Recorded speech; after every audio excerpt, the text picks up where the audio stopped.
Hey guys, hope everyone's doing well.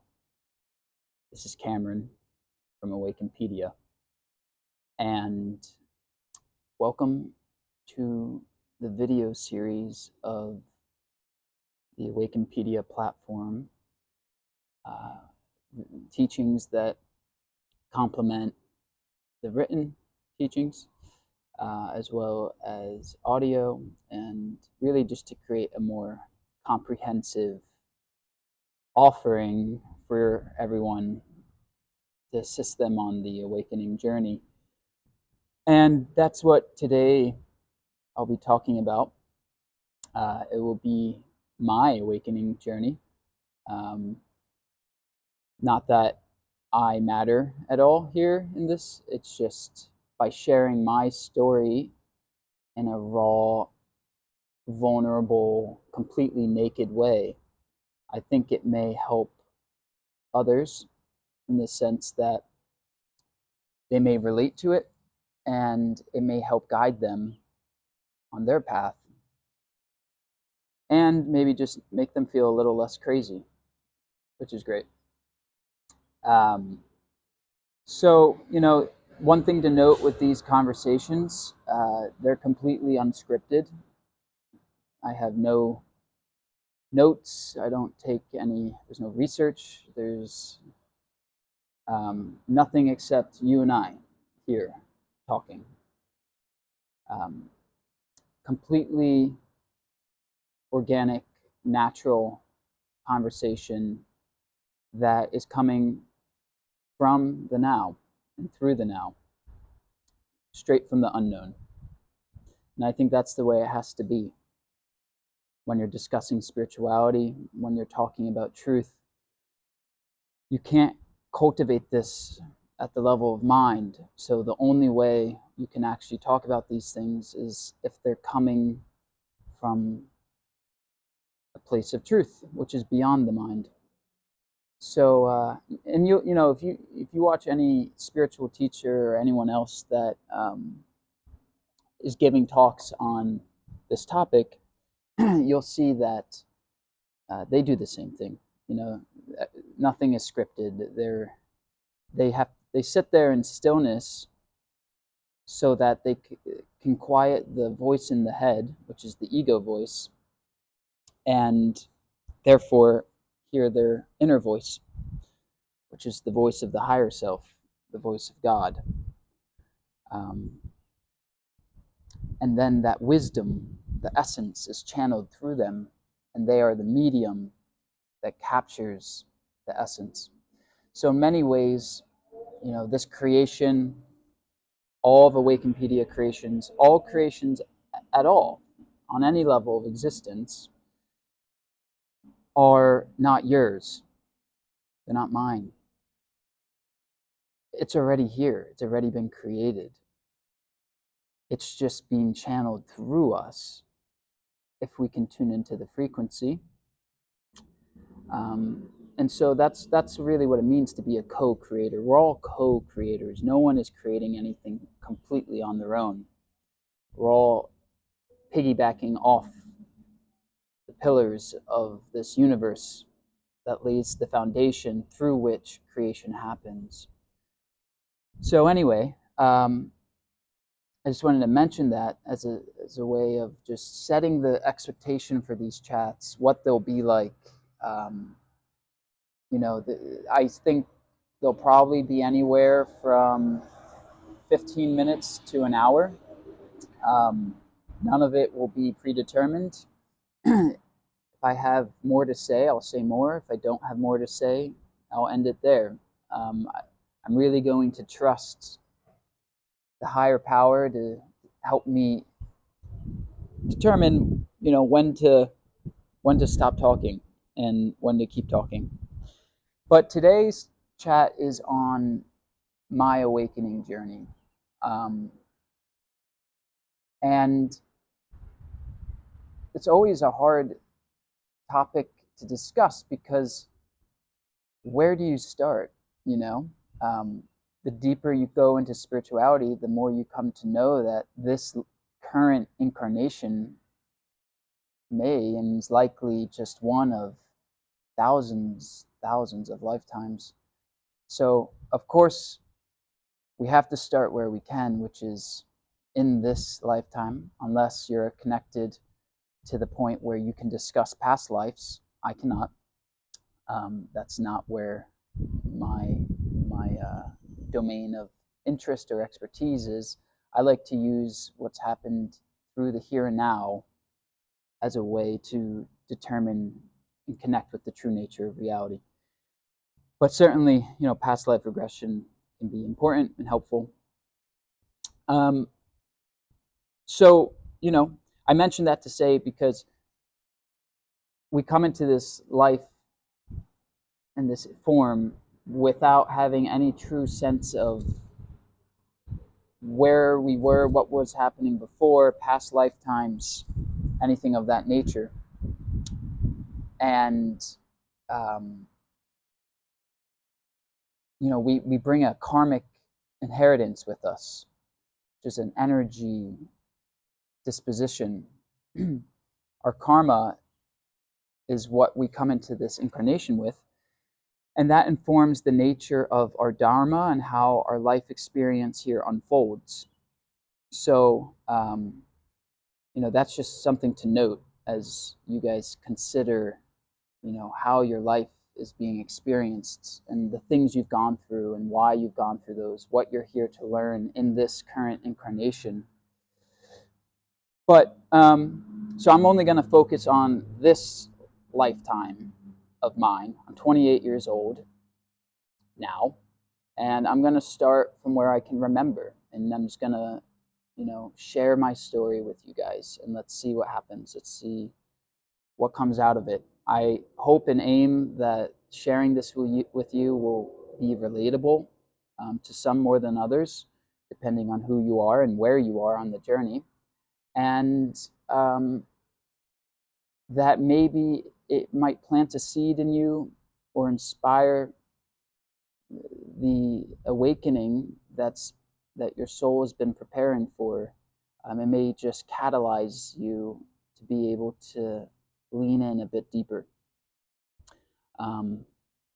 If nothing more, it will plant the seeds to be harvested in the future, future now, whether it's in this lifetime or another. We are all destined to awaken to who we really are. So, I'm somebody that was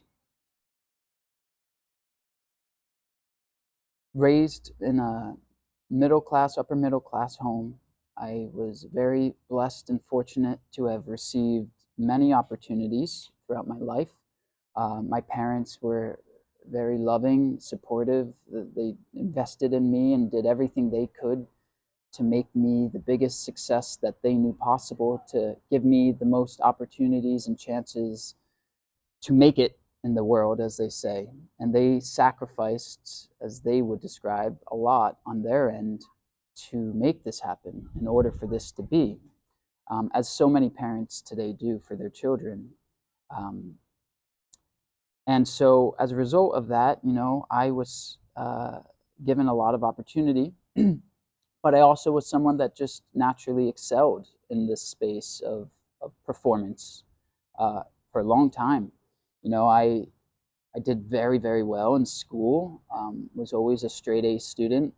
I then, started playing soccer, and I ended up being a good soccer player, was ranked nationally, played semi-pro, ended up getting recruited to go play at Yale. And, that really was the crux of, I'd say, the first, 22 years of my life, up through when I graduated from college. I was focused almost exclusively on school and sports, because those to me were mentally, emotionally, I imprinted and was conditioned to believe those were the vehicles through which I would find success in this world. At first, it was getting really good grades in elementary school. I remember, by the way, this is embarrassing, whatever, but worth sharing. I remember when I was a young boy, I was like 8 years old, that I wasn't even getting grades. I was getting ones, twos. Those were my report cards. And one year with Mrs. Benani, third grade, um, I didn't get all ones on my report card. Ones are equivalent to A's. And I started crying in class. And I thought that meant I wasn't going to be able to go to the Ivy League since I didn't have all ones. I literally was convinced that my chances were over. My life was over because I didn't get all ones as an 8-year-old that would allow me to go to the Ivy League. So I could see now, looking back, just how dysfunctional I really was, because that's an absolutely crazy thing to believe. And yet I really felt that way. Um, anyway, so you could see that's the foundation through which I was raised, and then how I developed throughout my formative years in ego development. Um, I ultimately was so focused on my school, even in elementary school, so that I can go into private school called Pingree, which I did starting in 7th grade. In Pingree, the pressures only got more intense, which is a very elite private school in North Jersey. And things, just kept getting more and more uh, intensive, and the pressure kept rising. And ultimately, I did very well there. Again, I continued in my brainwashed form to perform and to to do my duties and to do them well. I did well enough to graduate top of my class so that I could then go to Yale. And at Yale, I majored in economics, and I did that so that I could ultimately get the highest paying job, which at the time was in finance and private equity. And that was my life. My life was essentially one doing after another for the sake of achieving something in the future that may or may not have ever even happened. And so I was never living in the now. I was always living in the future. I was always living for some promised salvation, some goal or uh, outcome that would fill me with happiness, completion, fulfillment, all the things that the world says are what you want and need to be happy, to be a success. And so anyway, that was the foundation. I was raised in a very elitist foundation, very traditional, old school, conservative type values, in the sense that worldly values, that money, it was equivalent to happiness. And so everything that we did was to position ourselves to make the most money, because that would therefore yield the most happiness. That was the fundamental underlying belief that I then came to see as erroneous and untrue in time through the awakening. But at that time, I was convinced that was the path, or at least I was sold on it, and it was what was conditioned into me. Now, the interesting thing for me is that despite it all, despite being such a great ego player, even at a young age, I had some type of underlying dissonance to the way in which this entire world operated. A world run by money and um, doing for money and outcome based, with no sense of deeper meaning or connection to a deeper why. It was just for the sake of being materially rich. And there was something within me that really just rebelled against that. it was not something to me that felt intrinsically true. I couldn't describe it at the time, but I called myself at the time a nonconformist because I just did not appreciate or enjoy or vibe with doing things to do them because I was supposed to, out of duty, obligation, or just that's the way the world was. That was society. That was normal. Something didn't feel right to me, and so that was a dissonance that I carried with me for a very long time. It was always kind of, I'd say, dormant within me, and um, kind of just marinating within me as I progressed through this worldly life and material life. And that dissonance grew over time. It was like the inner voice started to demand to be heard. But that didn't happen until later. So what I'd like to just pause for a second and say is the entire foundation of my life was built through the mind. It was built through the world. It was built through attachment to form and about the future. It was completely out of the now, with no awareness of what the now meant or was, and no appreciation for the now, because the future was always better than now, and the now was used as a vehicle to reach the future. We were here, but we were trying to get there, and that was the nature of my entire childhood and young adult life.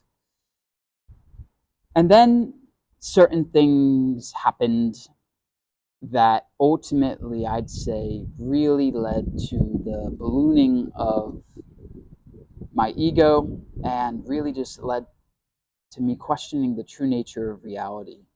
And remember, so I was going through life in this worldly way, very successful at that style of living, as the world would describe success, yet at the same time carried this underlying dissonance about something not feeling right. It didn't feel true. It felt fake and inauthentic, and my soul rebelled against that. And that's what I could say now. At the time, I just felt frustrated. I didn't know what it was. So then, let's say, at the age of 13, I was at a soccer tournament in Tampa.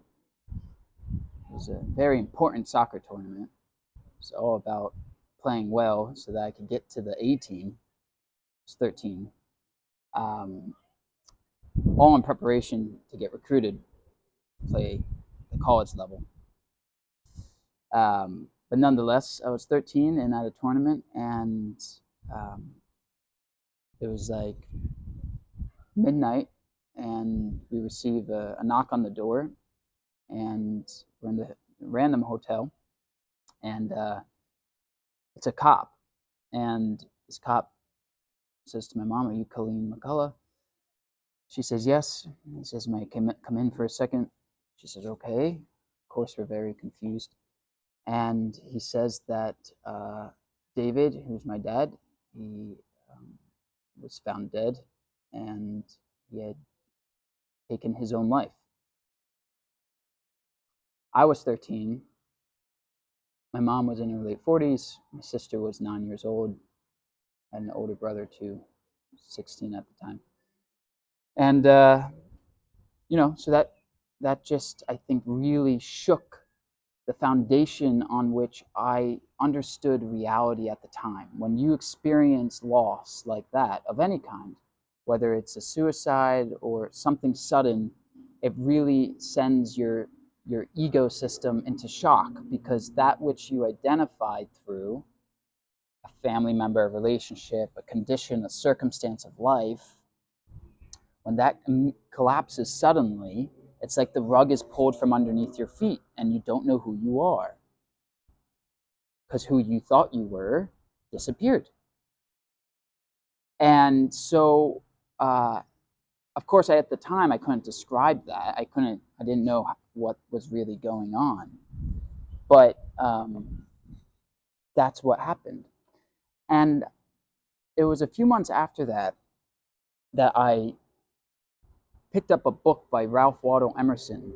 It was a collection of his essays. And I had such a strong, visceral soul reaction to his work. There was such a deep level of resonance with his style of writing and what he talked about. And it completely just blew my mind. And it opened up my heart. It literally, it lit a fire. It felt as if a fire was lit within me. And perhaps that was really the beginnings of my awakening, as I now could say. I was 13. Because I started talking about Emerson to everybody, and no one cared. And no one understood what I was saying either. But I just had this sense that Emerson was speaking truth. He was speaking light. And if you don't know, Emerson was part of the Transcendentalist movement, which was a philosophical, intellectual, spiritual movement of the mid 1800s. And transcendentalism, as the word points to, is to transcend the physical and to see from beyond the physical. It is what is beyond the physical existence. And so the transcendentalists, in many ways, were very much the original, or not original, but the modern day spiritualists of the time. And that's why I can now say why I resonated so much with Emerson, because he was helping to show me the truth by pointing to God, pointing to the true nature of reality. And that's what I was resonating with. That's what my soul was connecting with without even knowing it at the time. So much so that I actually even wanted to change my name to Emerson. That's how much I love that guy. I still do. I still carry his picture around with me today. I still have the same book that I was reading at 13 as I do now at 28. That's how much he influenced me, and how much why I'm so drawn to this path, why I'm so passionate about spirituality and truth and healing. I now know, I can see that this is why it was a calling that I was avoiding for so long, or maybe rather than avoiding, that it was just growing within me. My ego wasn't mature enough at the time in order to really be heavy enough to collapse in on itself, so that I could be free of the mind and see truth with clear, fresh eyes, connect with it without the interpretation of my mind and without its bias. But that happened through the dark night of the soul, which is coming up here. Anyway, fast forward, right? So 13, I start reading Emerson. I start really connecting with this guy and his teachings, his writings. And but at the same time, I continue to just progress on my ego path with massive ego development going on. I'm a freshman dating a senior. I'm getting great grades. I'm captain of the soccer team. I'm getting attention from college coaches. I'm getting great grades. I'm getting accolades. I'm getting recognition. My parents think I'm the best student and kid in the world because of just how brilliant I am and how destined for success I am. So this is filling up my mind-made sense of self, all the while carrying this underlying sense of this current of truth that's very quiet underneath it, that Emerson sparked in me. And as I continued to get older, from 13 onwards through high school, I continued to do very well, and as the ego player, and playing the roles of student, of son, of intern, of soccer player, athlete. I continued to play the roles very well, but I started to grow in confusion and just dissonance of why I was doing all of these these things, why I was playing these roles, and why I cared so much, and why I got so stressed about them all. Like I didn't know why it really mattered, and anyone I asked to explain it to me couldn't give me an answer either. It was more or less just along the lines of, well, this is what you do, and if you want to be successful, and if you do it the best, you'll be the most successful. So do it. And I could never accept that answer. It just, something about it seemed so programmatic and robotic and lifeless, soulless. I was always wondering, where was the soul in everything that I was doing? And I couldn't find it ever. I couldn't discover it through that path. So the dissonance kept growing. The frustration and the suffering continued to intensify throughout my life. And then but nonetheless, I persevered, and I went to Yale, and I graduated top of the class, and I did well, and I got a job in private equity out in Colorado, and I moved there after graduation almost immediately. By the way, always was drawn to Colorado. There was something in me that pulled me as a young child, similar age, young teen. There's something about Colorado that I just knew in me I had to go there at some point in my life. I had to live there, be there. It was interesting, just higher self foreshadowing of what was to come, and why I needed to go there to work through my karma. It was the unfolding of my dharma, and it was part of my journey. Because as I went to Colorado, I met a woman who I started dating almost rather immediately after getting there. And, I was very, very much, as I felt at the time, in love with this woman, and someone I was considering spending a lifetime with. And she ended up cheating on me. And at the time, that was something that really broke my heart. It was a complete smash of disillusionment, just smack to the face. And it sent me spiraling, because I had this very built up sense of self that I made up in my mind as this good, upstanding guy that had, good values, good head on his shoulders, was, great job, great education, great background. Just like, I'm saying these things to the point that, like, the subconscious view I had of myself was that, like, I was somebody that wouldn't get cheated on. Only the bad, undeserving guys get cheated on. I'm the last person in the world that would get cheated on. And she cheated on me, So it happened. And I was not mentally, emotionally equipped. The ego, my egoic sense of self, was not equipped to handle that. It took it so personally, and it just blew up my ego even more, because I became so defensive and so righteous, and became completely fixated on justice and correcting her wrong and mistake, that how she messed things up. And it led to me just completely spiraling down and inflating my ego, because I tried to make it work with her. So I spent another couple years trying to mend the relationship, and it didn't mend, but instead my ego just blew up and got bigger and bigger and bigger, as I couldn't forgive her, because I didn't know what true forgiveness was at the time. I inherently felt that she needed to fix what she did to correct the wrong. And no matter what she did, or how much she tried, it could not fix it. I couldn't let it go. I kept holding on. I could not heal, because I didn't know how to heal. What I thought would make me heal was actually worsening my suffering, and it deepened my pain, deepened my suffering, because I just became more entrenched in my mind, became more lost in my mind, and lost in this mind-made sense of self. I became more jealous and territorial and possessive and angry and sad and anxious and skeptical and cynical and rude and mean and manipulative.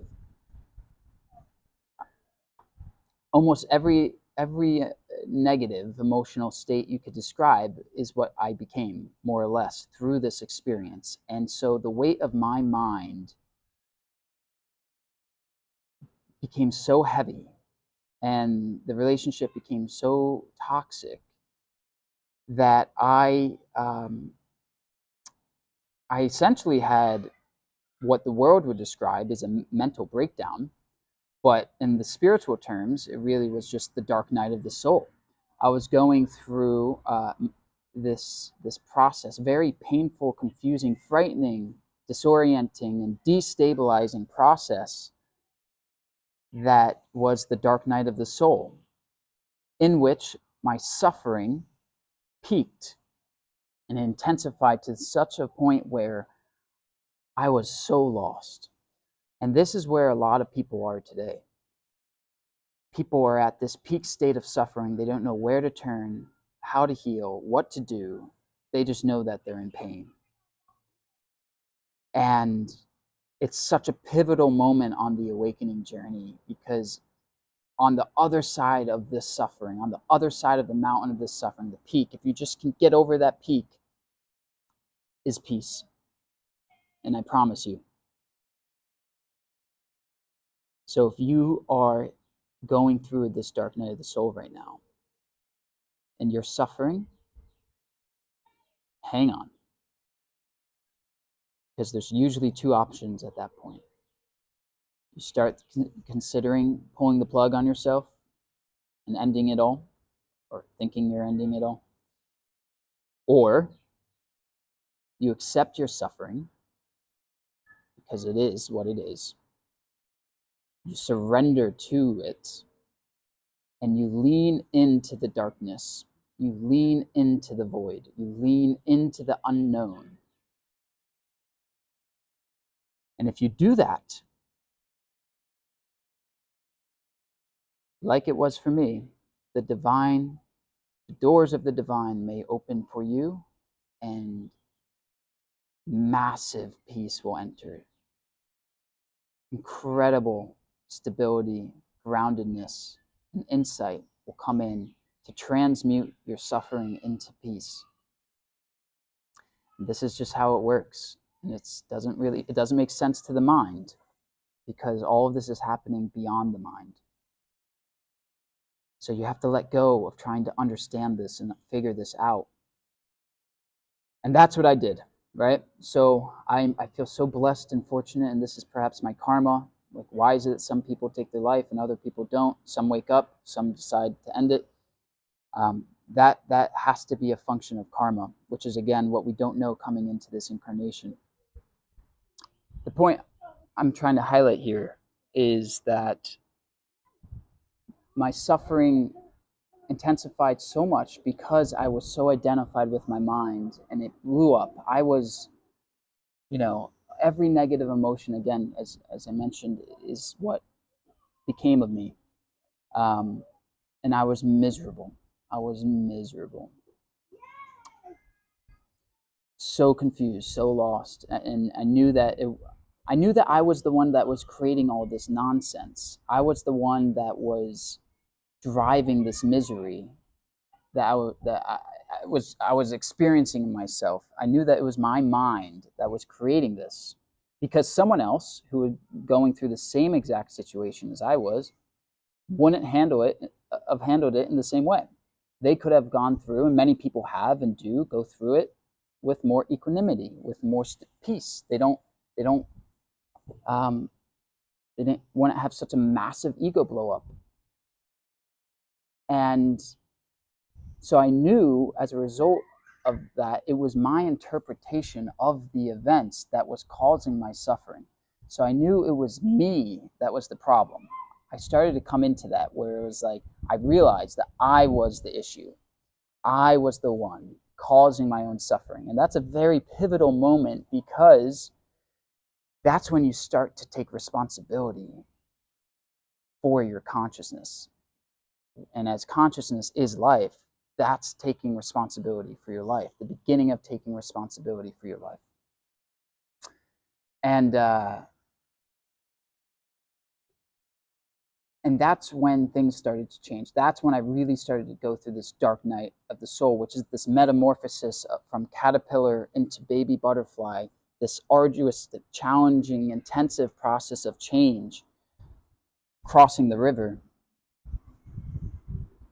And it started with me expressing the awareness and realization that I was the cause of my suffering, and only me. And so, because I was the one causing it, I had to look into it to see how it could be solved. No one else was going to solve it for me. Not the girl who cheated on me, not my dad who passed away. No one could walk this path except for me. I had to lean in and walk it. So I did, and my suffering peaked, and my ego imploded. I had a ego death, as they say. And by the way, I have never had any type of acid trip or psychedelic experience. No massive shrooms or LSD or acid or anything. My fuel for transformation was suffering.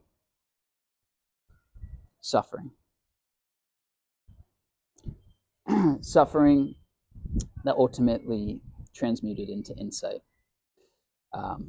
As the Buddha says, he teaches suffering and the end of suffering. And the paradox of truth is that we need to suffer in order to realize that we don't need to suffer. We need the ego in order to dissolve the ego. It's funny how truth works. It's so paradoxical. Because when I really let go and surrendered to the known, or let go of the known and surrendered to the unknown, that's when the doors of divine insight opened, and I started getting flooded with profound wisdom. That's the only thing I could describe it as. I became so thirsty for knowledge. I read a book a week. I ended up quitting my job in private equity. I went in randomly one day and didn't know I was going to quit. And I quit, just said that I didn't find meaning in the work. And so I let it go. Something I had been wanting to do for years. And I just had enough. And it's no insult to those who work in finance. It's a challenging, intellectually engaging field, and so it's okay. I just, for me, my soul was evolving beyond the material, and finance is such a materially valued industry that I wasn't resonating on that level. I wasn't vibrating on that level. And I knew that for a long time, but I was scared. I was scared to pull the plug on my life, as I knew it, my identity that had been built up in my mind, who I thought I was and who I knew myself to be. I knew that by leaving that and by leaning into this journey, that all of that was going to crumble. And so the mind and the brain, they're wired to crave familiarity. So the ego will do everything it can to prevent you from doing just that, to prevent you from looking beyond what it is telling you is true, which is what it's making you think is true. But for some reason in me, I was being called. I was being called to do this, and I listened to it. My biggest teachers, in terms of what, when I started diving into all of this stuff, that continued to feed my soul, finally, for the first time, instead of feeding my ego, I started to feed my soul and lean into this. Eckhart Tolle, number one, he's the biggest for me. Such a brilliant man, so present and pure, and and how he sees the world. He certainly is beyond mental interpretation, and he sees what is. Um, he's the face of enlightenment in the West, and I highly recommend that you check out his books and his podcast. They're just brilliant. But others included Ram Dass, Joe Dispenza, A Course in Miracles, um, David R. Hawkins. Those were the big ones for me. And then, of course, just suffering again. Suffering was the greatest teacher. Ultimately, you are your own guru. So you'll come to see that. But so anyway, fast forward. I made it through this dark night of the soul, which was an incredibly challenging process. And I said, fuck it. And I leaned in to the unknown. And I quit my job. I became a nomad, what my mom would call a hippie.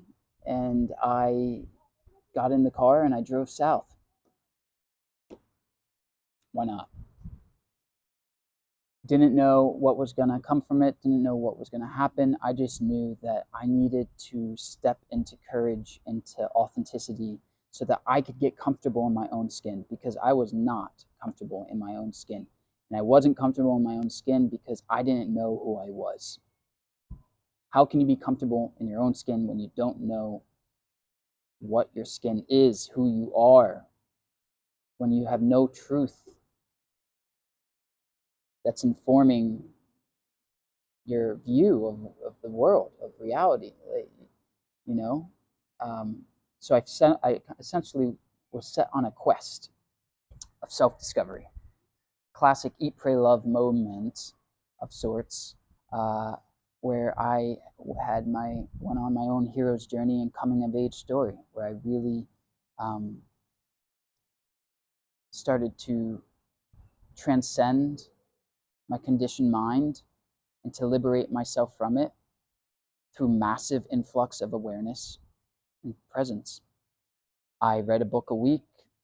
I meditated daily for hours a day in random forests. I journaled every day. Various other spiritual practices, they all just came into, they started to grab my attention. That's how I describe it. My attention shifted from what previously was being jacked in the gym, partying, drugs, sense pleasures, hedonism. And my attention shifted away from those things and shifted to spirit, shifted to understanding truth, to coming into connectedness with the higher self. So that shift in attention and shift in interest is very much a reflection of the underlying shift in consciousness that is the essence of spiritual awakening. When we wake up, our energy shifts so that we vibrate on a higher level. We literally shift our sense of self out of the mind and into the heart. And that is an ascension of energy, which is an ascension of consciousness. So we vibrate higher and we come closer to vibrating, closer and closer to vibrating at the frequency of God itself, which is the highest vibration, which is the vibration of home, which is where we're all heading here. But what I noticed is that as my vibration ascended, as I continued to grow in consciousness and leaned in deeper into presence and exited my mind and accessed my heart and just opened myself up and, kind of grew into this new self of sorts, older habits and conditionings no longer were compatible with me.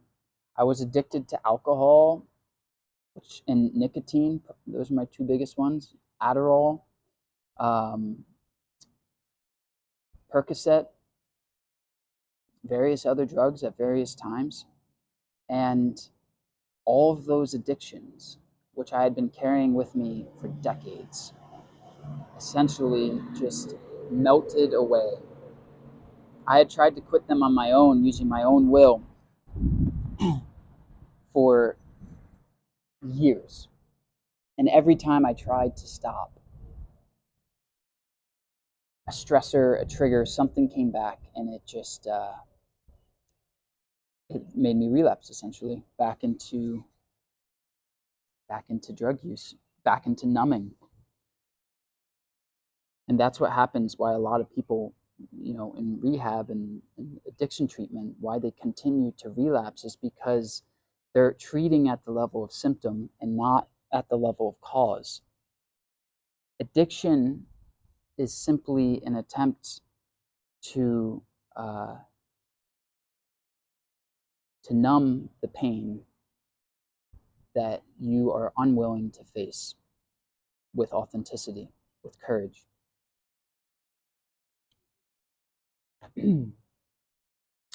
So you use addiction as a way to escape. And of course, anyone who's struggled with addiction themselves knows that escaping with substance or whatever activity, whatever the addiction is, it does not allow you to escape that you're suffering.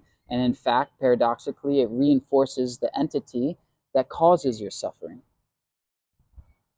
So your suffering intensifies, it goes worse, and things get tougher and more challenging, and you feel worse, and you feel less in control, and you feel more lifeless. The more you lean into addiction as a way to find salvation, the more further away from salvation you become, the more lifeless you become. And anyone who's gone through addiction knows this. As I grew in consciousness, these addictions started to melt away on their own. When I surrendered my will over to God's will, addiction dissolved. Because the ego was dissolving. Addiction is a byproduct of egoic identification. It's a way in which it's an intensification of the egoic dysfunction, making you think that you need something external in order to complete you. And it's just a completely untrue belief. It will end up destroying you. But anyway, so I progress, I become a nomad. I start traveling around the country, driving aimlessly, reading, journaling, meditating. And this is what ultimately, over the course of 18 months or so of nomadic living and just kind of couch surfing and just hopping around and living in the unknown, completely in the now, out of time and into the now, I just exited doing and went straight into being mode. And that really just allowed me to become so connected to what is beyond the senses. I became so connected to the higher self. And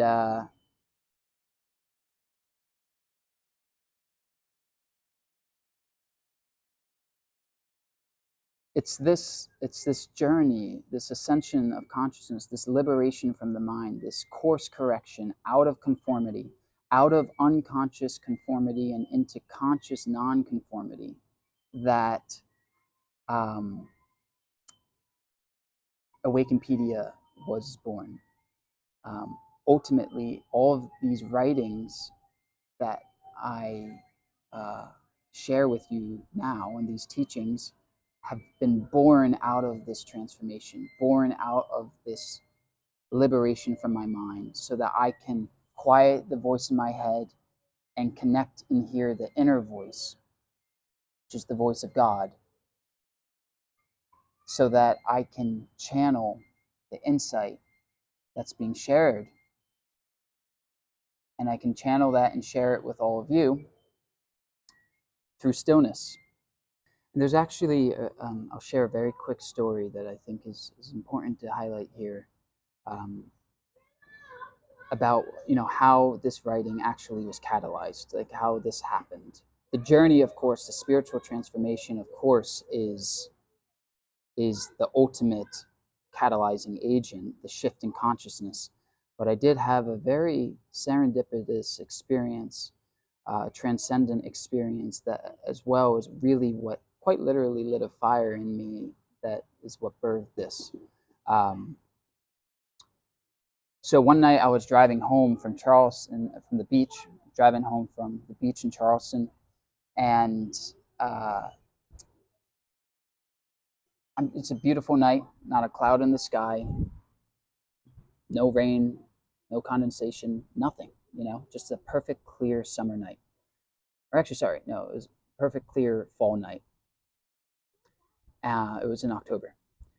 And driving home from the beach sometime around midnight, and Charleston's full of churches.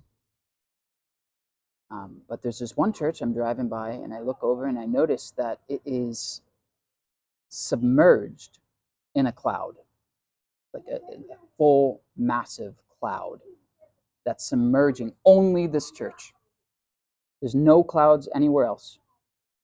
There's nothing anywhere else except for right on this church, in this church. The whole church is completely enveloped by this cloud. And I thought it was the most incredible sight in the world. I felt absolutely drawn to this cloud. And I didn't know what it was at the time or why I was drawn to it, but I felt the need to just go be near it, to see it. So I pulled over, and I ultimately felt called to get out of the car and go run through this cloud that was enveloping this church. And so I ran through the cloud, and I danced in the cloud, and I breathed in the cloud, and I just completely submerged myself in the cloud itself. And I didn't know why, but I just felt like called to do it, and I did it. And I got back in my car, and I drove back to my hotel, and almost instantaneously when I got back home, I developed a fever, like 101-degree fever. And it felt like this fire inside of me that was arising out of me, in me. It was the strangest sensation. I felt very, very hot, incredibly hot. And what I came to learn was that this cloud is actually a known phenomena in biblical tradition. It's called a glory cloud, and it's been recorded to happen in the past. Very rare, but it's when a cloud comes down from the heavens, and it is the manifestation of the Holy Spirit. So it is the physical manifestation of the divine itself, and it is very, very rare. It was 2 days after that glory cloud experience where my soul was lit aflame that I started writing what ultimately became the teachings that I share with you on Awakenpedia. And these teachings that I share with you, the way in which I write them now, I sit in stillness, and I connect with the higher self by quieting the ego voice in my mind, so that the wisdom can flow through me, insight can flow through me, and me, as in Cameron, I'm just the medium through which this insight is captured. Nothing more. That's it. I'm just the vehicle. There's nothing special about me. Nothing at all. It could be anyone. Everyone can channel. It's just you get to the point of you have to rise in consciousness yourself to a level where you can hear the higher self. You can hear your inner voice. Because the ego and the voice in the head are inversely proportional to consciousness. So as consciousness rises, the voice in the head quiets down, and the inner voice turns up. You exit the mind to enter the heart, and that's it. That's what this is. And that's what I'm sharing with you. I'm sharing insight that's been directly channeled through my heart onto the page with you.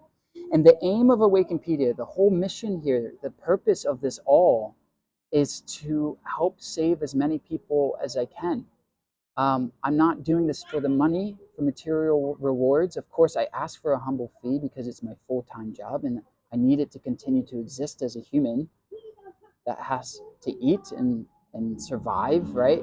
As the physical organism. So there's no denying that. But this isn't about becoming a millionaire, billionaire. I would have stayed in private equity if that was what I wanted to do. I left $2 million on the table there because I know that at the end of the day, we can't take any of the material stuff with us. So it can't be the point of our existence. It simply is not. It's too shallow. There's no reason why gaining material wealth should matter more than spiritual wealth. And so that I'm here and I'm sharing these insights with everybody because I've had this incredibly profound transformation of consciousness that's led to the most incredible insights that have healed me. They have helped me to transmute my own suffering and suicidal ideation into peace, genuinely grounded peace. I often struggle with how to describe this in a way that captures it truly because it's so challenging to do so. But it's the truth. It's what happened. I want to help you like I helped myself, or I should say like God helped save me. This is something that I really sense can help save you as well. If you are struggling, if you are confused, if you're lost, this can help you to find firm grounding and to live a life of love and peace and happiness and joy, of abundance. Escape the fear greed matrix that we call society and step into love, which is beyond condition. It's beyond having or doing anything in this world. It simply is being, and it's here now, and you can access it here and now through the here and now. But you have to really express a willingness. You have to desire truth. You have to want truth, not in the egoic sense of wanting and desire, not that you emanate that energy of lacking it, but you have to. There has to be an urge in you. You have to be sick of suffering. You have to be sick of it all to really want to discover the truth. You have to be sick of the world enough to want to discover what lies beyond the world. And it has to be authentic. It has to be real. It can't be forced. It has to be true. You have to have suffered enough to the point where you don't want to suffer anymore. You can't take it anymore. It's intolerable. Oftentimes, that's what's required in order to really let go of the world, to realize what's beyond it, and to realize your essential nature. Because the essential nature is what's beyond the world. We're in the world, but not of it. And that's a beautiful realization because then the world becomes a playground. And life is a play. And you just get to enjoy this experience without having to worry about your image, what you do, what you have, your reputation, your status, belongings, possessions, your net worth, your network, what you achieve, what you accomplish. All these human affairs, they become secondary to what's primary. And what's primary is realizing yourself as the underlying formlessness that enables the form to be. You are the being that enables the human. It is the beingness that enables the humaneness.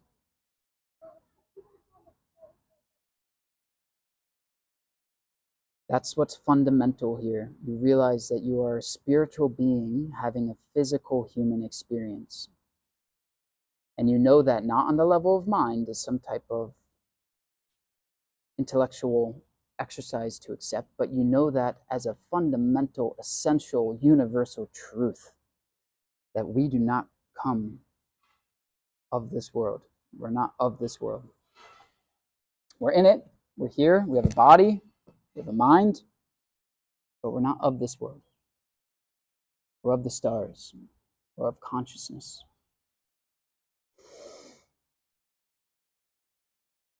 And so my hope and aim, my inspiration through my awakening journey, which has led me to such beautiful peace, and I'm still healing, I'm still learning, I'm still on this path and this journey with you. I don't consider myself to be above you, below you, but I'm beside you. We're one, and we're walking this path together. We're healing together. We're walking home together. And that's what I want to do. I want to create a community that's based in authenticity, that is really people who truly know the nature of this game, and they get it, and they're not lost in the world in the sense that they're not confused of who they are, that they're aware, they're growing in awareness. And I want to create a community that is based on that, that's based on truth. And I want to help you get there if you're not yet there. If you're still asleep right now, that's okay. That's okay. It's where you are. But let me help you wake up. And if you're awakening already, let me help you deepen that awakening. And let's do it together. Let's do it with a group of like-hearted souls, of people who are inspired by energy and by light, people that want to love everyone, that have love for everyone because they've realized that they are the love, and so they can extend it.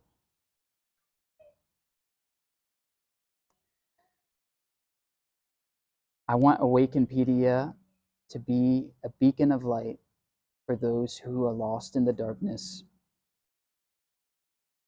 I want it to be a place of refuge and a home to help us get home, the vehicle through which we will come home.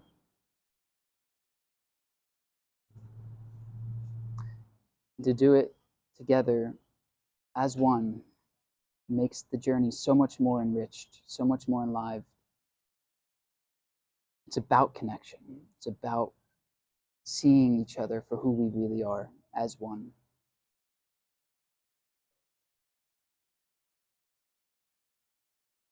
You know, we're in such a challenging time right now in the world. Mental illness has never been a more dangerous threat to our survival, to our existence. Addiction, suicide. These things are plaguing us right now at rates that we've never seen before. And it's because the ego is so big. The ego has grown so massively in the past, call it 20 years, as a result of the advent of technology. It's put the ego on the global screen with all of these false gods and idols and celebrities and Insta highlight reels, and it completely distorting the nature of reality and conditioning our minds and brains erroneously and toxically, so that we are misinterpreting and misperceiving the true nature of reality. We're seeing what we are conditioned to see, not what is. And so we need a massive course correction in the way in which we interpret the world, interpret ourselves, interpret reality. And that's what Awakenpedia will offer. That's what it is offering through these teachings and through the community and interactions and the group outings and the on-sites and everything else. And the reason why Awakenpedia is addressing these larger global issues, like suicide, like addiction, like mental illness, is because today in the West, doctors are treating mental illness on the level of mind. And as a result, they're putting Band-Aids on an infection, hoping the Band-Aid will heal the infection. They're treating the symptoms. They're managing the symptoms. They're not actually fundamentally facilitating healing. at the level of cause.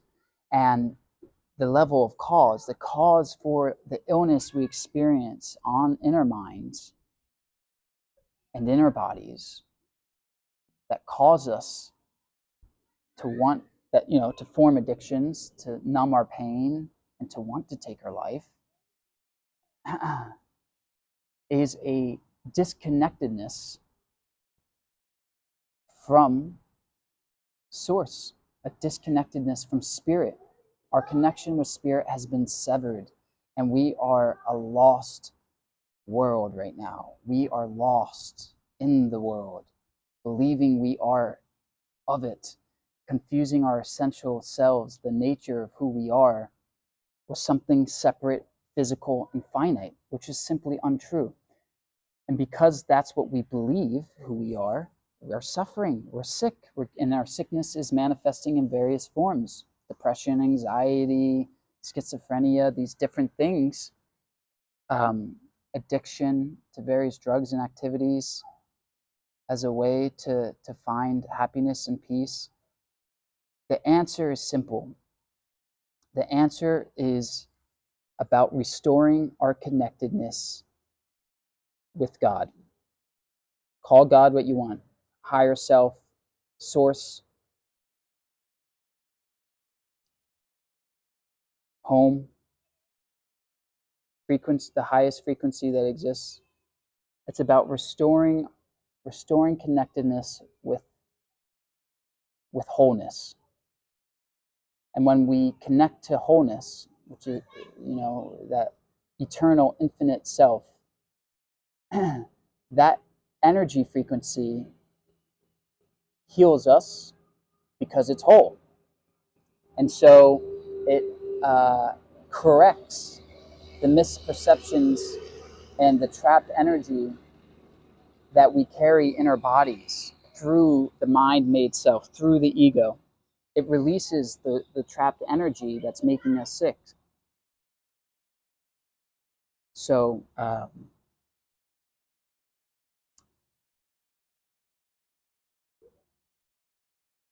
awakening, I really sense, is the fundamental cure to so much, if not the entirety, of our suffering as the human species.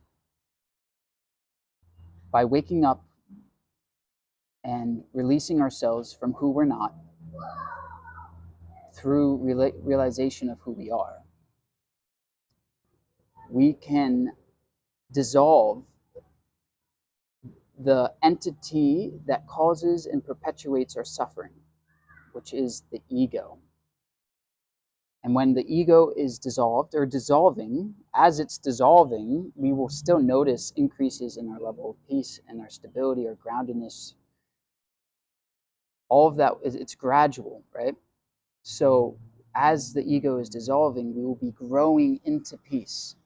As we grow in consciousness, the ego dissolves, and then we grow into peace. And when we start to become happy and when we start to become peaceful with what is, and we're content with the present moment, no longer do we try to escape it.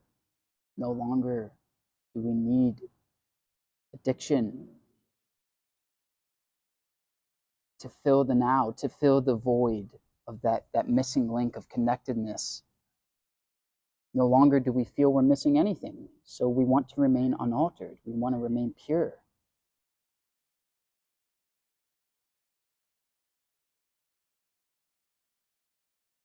So addiction melts away. Suicidal ideation melts away, because now life becomes like fun and happy and light and not as burdensome and heavy. And mental illness clears up. Anxiety, depression. When you release yourself from time, so that you can access the now instead, contemplate that, and you'll see that that's how mental illness in context of anxiety and depression is healed, because the more you focus on the future, the more anxious you tend to be. You're living in the future. You're living in a mind-made reality based on thought. That's not true. It's not based in any concrete, real sense of existence. It is a thought form. It's a collection of thought forms that you call your future, that you're working towards. And you get anxious naturally because you're trying to control life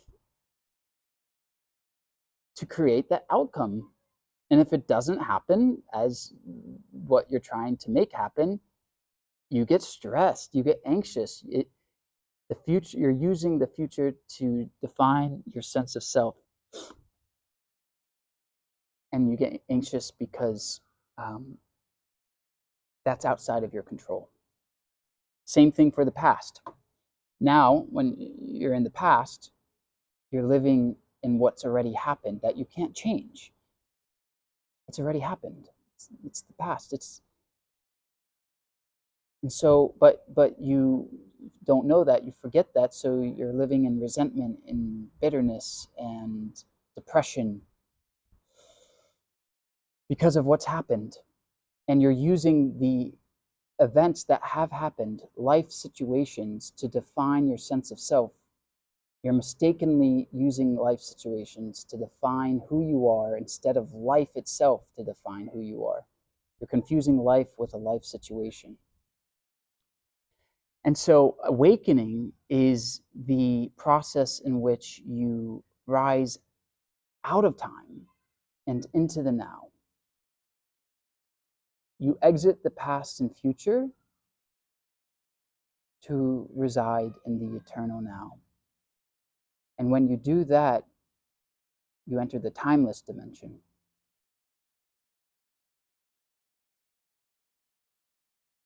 And when you operate from the timeless dimension,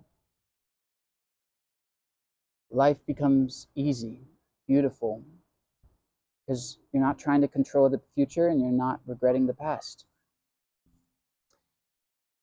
And you're not using life situations to define your worth. You realize your worth is eternal and infinite here and now. And that's the essential self, which is who you are, which is who we all are. That's how we're all one. That's the crux of non-duality in its truth. Anyway, I'm going to wrap this up, but thank you for listening. If you watched this far at all, I'm excited to continue on this journey with you guys. I hope that this kind of just gave you a bit of sense of who I am, a little context into my journey, the point of Awakenpedia, what I'm trying to do here in terms of helping awaken the world and to save lives through awakening. And I thank you for being a part of the community and for being a part of this mission.